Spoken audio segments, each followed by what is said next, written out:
Giovanni! Morning.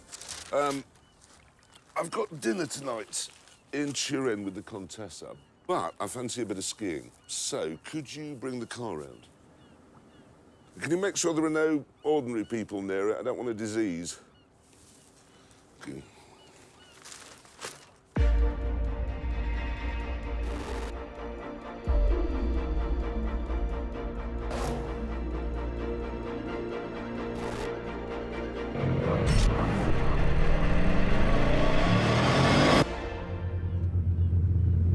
Soon, Giovanni arrived at the boat with my car. And after he'd loaded the boot with half of what I'd need for the day, I climbed aboard and set off.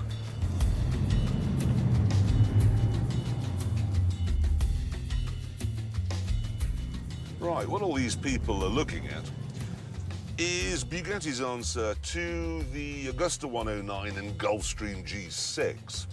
It's called the Chiron, and there's no other way of saying this. It's the fastest car in the world.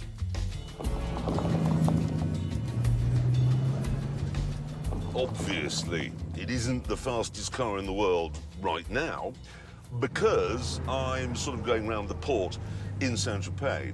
But this, in fact, is the Bugatti's party piece.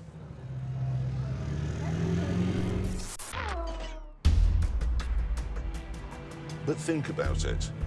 This is a 1,479 horsepower, 261-mile-an-hour rocket ship.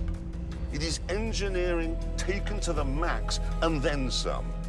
And yet, I'm doing 20 miles an hour and it feels like a Golf. It's like Concorde. Anyone in the sky in the 1960s who was doing twice the speed of sound was wearing a G-suit. But on Concorde, they were doing twice the speed of sound while wearing a lounge suit, sipping from a glass of Chateau Margaux. That was the brilliance of Concorde. It was right at the edge of what was technically possible, but it felt normal. And that's what the Bugatti's doing here. Eventually, though, I emerged from the summer-long Saint-Tropez traffic jam and joined the motorway, home turf for the Chiron and the monster that powers it. It's an 8-litre monster with 16 cylinders and enough grunt to make kilometres feel like inches.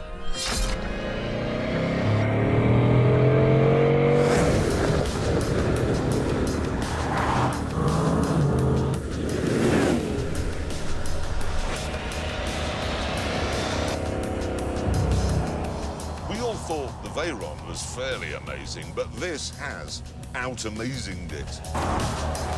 Let me give you a few of the headline statistics. The Chiron accelerates from 0 to 186 miles an hour faster than a Toyota hatchback accelerates from 0 to 60.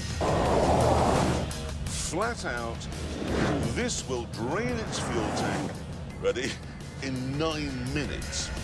And to put that in a language the youth can understand, it's like drinking 7 shot glasses full of petrol every second. The Chiron has 10 radiators. That's more than I've got in my apartment. And then there's the water pump, which sends 200 gallons of water a minute round the engine. That could brim a bath in 12 seconds. Firemen use less powerful pumps than that. It's not a cheap car to buy. In fact, it costs £2.5 million. And it's not cheap to run either. The tyres, for instance, cost £13,000. The stats just go on and on and on, but all you can ever think is, bloody hell, this thing's quick.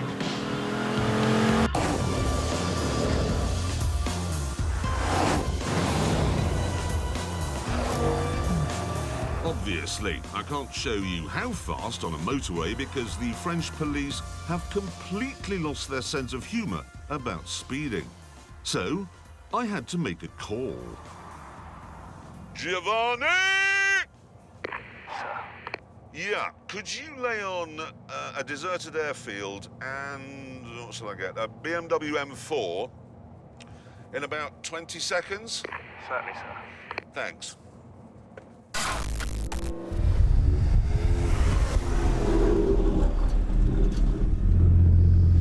Okay, I don't really have time to do this on my busy day, but what I'm going to do is demonstrate to you the difference between a really fast car and a Bugatti Chiron.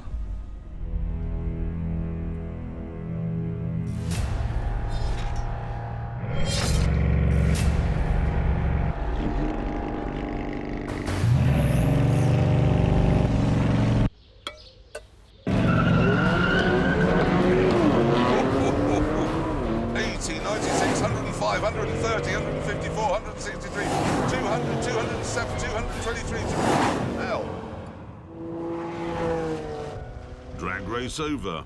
I got back on the road.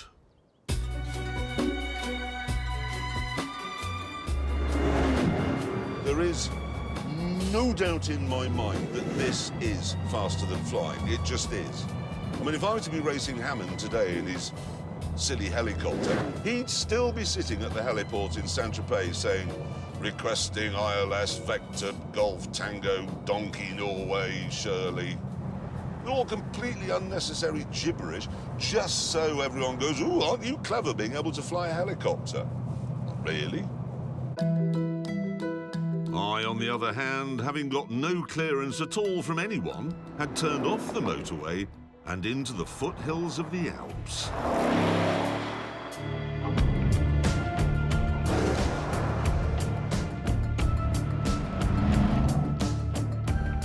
You might imagine that on roads like this, a mid-engine supercar would be divine.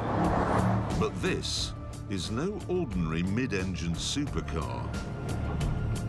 A McLaren 720 or a Ford GT, they would be brilliant here. But this, I'm going to be honest with you, it feels heavy. Because it is. I'm not saying it's cumbersome. I'm not saying that getting it up this mountain road is like getting a cow up a stepladder, but it's not delicate or deft or dainty.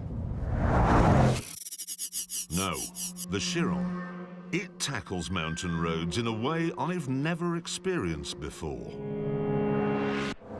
Imagine the tear of a newly born child. Well, this isn't like that. This is more like Vesuvius.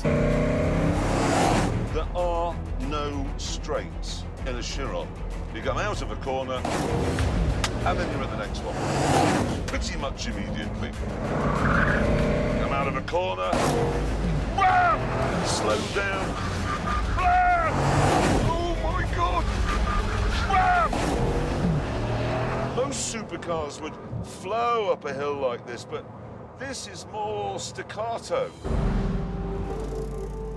Weirdly then, the best way to enjoy this car on a mountain road is to drive it much more slowly than it can actually go.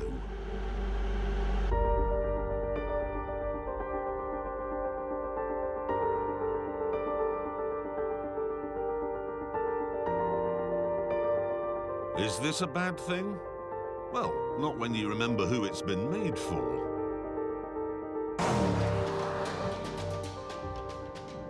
You tell a Bugatti customer that this can generate 2G in the corners, he won't care less.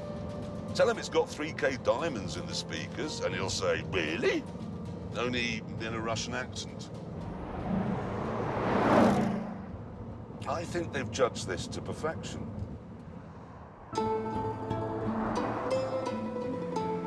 Soon I arrived at Les Deux Alpes, where I removed my ski boot from the boot, bought another from the shop, Merci. Ouais. À plus tard. and went off to find a glacier.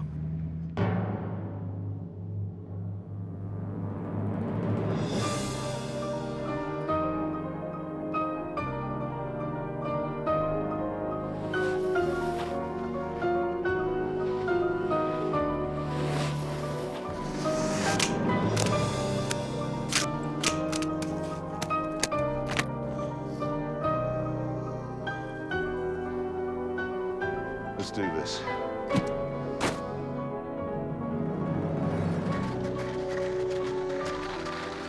It is remarkable that in this day and age I've been able to do this.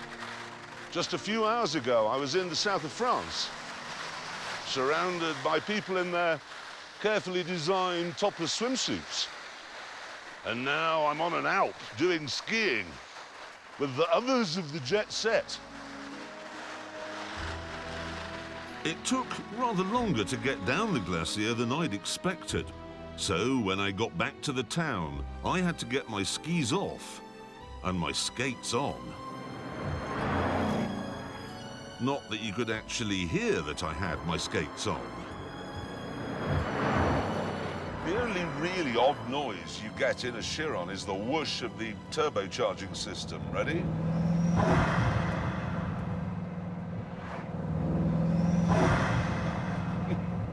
It's actually relaxing. It sounds like small wavelets breaking on a tropical beach. Here we go. What this car is just a really nice, comfortable place to sit while it gets on with the business of smashing continents. And that's exactly what it'd have to do if I were to be on time for my dinner date with the Contessa in Turin. Happily, I soon left France, where they rip your fingernails out if you break the speed limit, and entered Italy, where, so far as I can tell, speeding isn't really seen as a crime at all. I was once pulled over by the police in Italy when I was driving a Lamborghini, and they told me I wasn't driving quickly enough. It's a Lamborghini. When you leave here, you drive like the wind. This is my instruction from the police.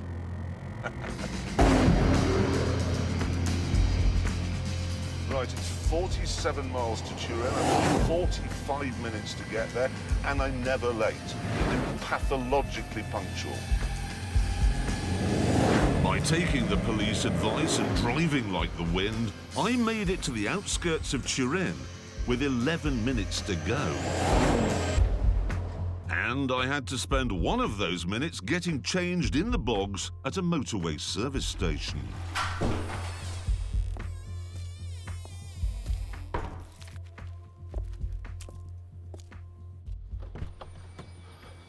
Right, I have got 9 minutes to make this rendezvous.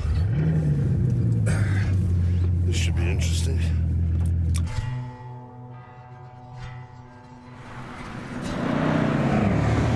There was a film called Rendezvous made in the 1960s when someone tried to cross Paris in 9 minutes.